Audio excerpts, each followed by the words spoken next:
할렐루야. 오늘 우리가 함께 부를 찬송은 찬송가 381장 나 캄캄한 밤 죄의 길에입니다. 이 시간 함께 1절로 하나님을 찬양하며 나아가겠습니다.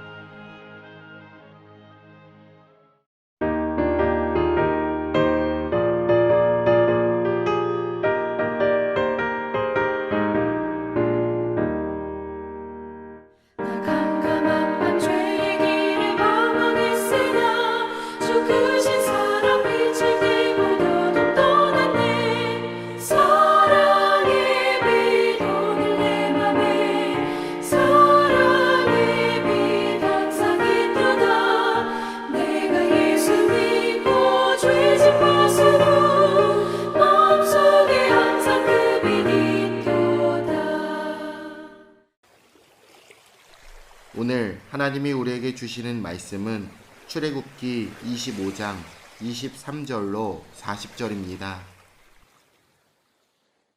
너는 조각목으로 상을 만들되 길이는 2규빗, 너비는 1규빗, 높이는 1규빗 반이 되게 하고 순금으로 싸고 주위에 금테를 두르고 그 주위에 손바닥 넓이만한 턱을 만들고 그 턱 주위에 금으로 테를 만들고 그것을 위하여 금고리 넷을 만들어 그 네 발 위 네 모퉁이에 달되 턱 곁에 붙이라.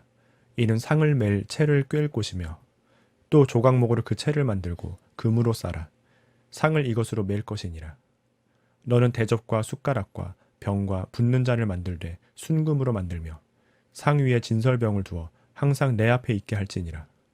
너는 순금으로 등잔대를 쳐 만들되 그 밑판과 줄기와 잔과 꽃받침과 꽃을 한 덩이로 연결하고 가지 6을 등잔대 곁에서 나오게 하되 다른 3가지는 이쪽으로 나오고 다른 3가지는 저쪽으로 나오게 하며 이쪽 가지에 살구꽃 형상의 잔셋과 꽃받침과 꽃이 있게 하고 저쪽 가지에도 살구꽃 형상의 잔셋과 꽃받침과 꽃이 있게 하여 등잔대에서 나온 가지 6을 갖게 할지며 등잔대 줄기에는 살구꽃 형상의 잔넷과 꽃받침과 꽃이 있게 하고 등잔대에서 나온 가지 6을 위하여 꽃받침이 있게 하되 2가지 아래에 한 꽃받침이 있어 줄기와 연결하며 또 2가지 아래에 한 꽃받침이 있어 줄기와 연결하며 또 2가지 아래에 한 꽃받침이 있어 줄기와 연결하게 하고 그 꽃받침과 가지를 줄기와 연결하여 전부를 순금으로 쳐 만들고 등잔 7을 만들어 그 위에 두어 앞을 비추게 하며 그 불집게와 불똥 그릇도 순금으로 만들지니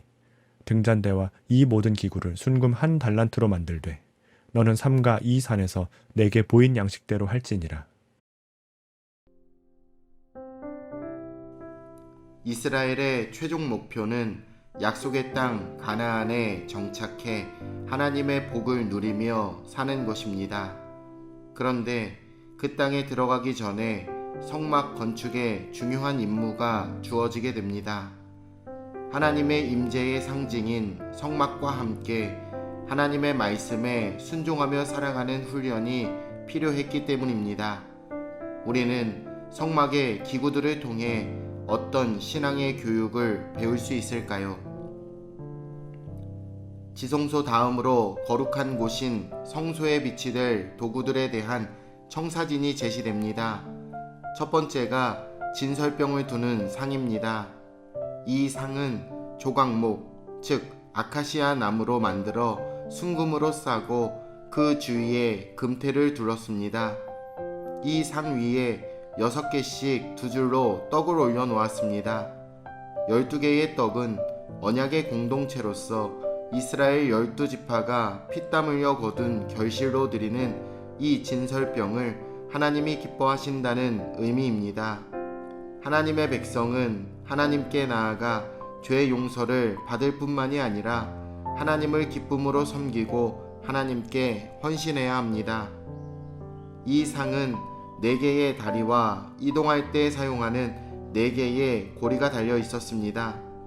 이 상의 역할은 하나님께 바치는 진설병을 올려놓고 항상 하나님 앞에 있게 하는 것입니다.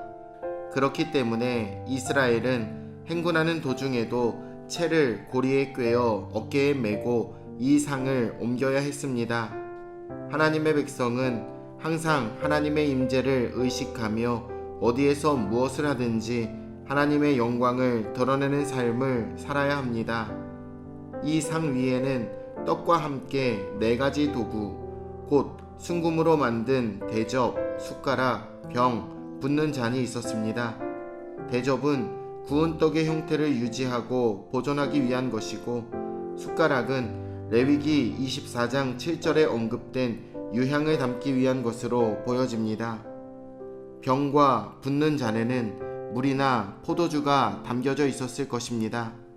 이 기구들은 모두 하나님을 섬기는데 사용되었던 것들입니다.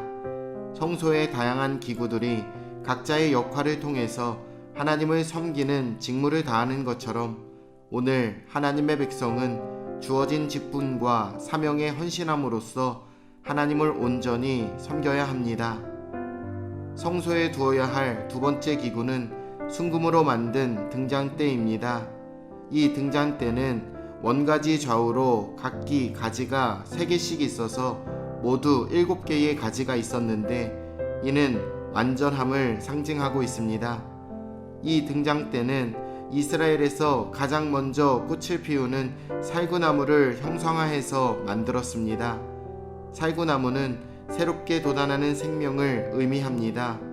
살구나무가 꽃을 피우듯 우리는 하나님이 주시는 생명을 받아 살아가야 한다라는 것이죠.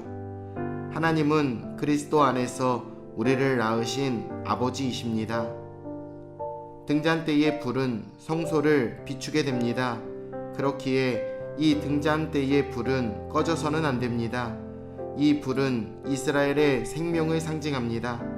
등잔은 한 덩어리의 순금으로 연결해 만들어야 했습니다.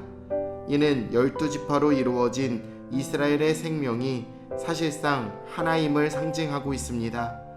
하나님의 백성은 그리스도 안에서 생명의 빛을 받아 온 세상에 그 빛을 비추어야 합니다. 항상 그 빛이 꺼지지 않도록 해야 합니다. 이스라엘 백성이 주기적으로 진설병 위에 떡과 포도주를 드린 것과 같이 오늘 우리 역시 하나님 앞에서 기쁨으로 봉사하고 섬겨야 합니다. 등잔대의 빛이 이스라엘의 생명을 밝히고 어두운 성소 안을 환하게 비추었듯이 우리 역시 이 땅에 어둠을 몰아내고 하나님 나라의 생명을 온전히 드러내야 합니다. 이것이 성막을 통해 배우는 교훈입니다. 이번 한 주간 하나님께 드리는 기쁨과 헌신으로 주 안에서 승리하시기를 예수님의 이름으로 축원합니다. 내일 뵙겠습니다.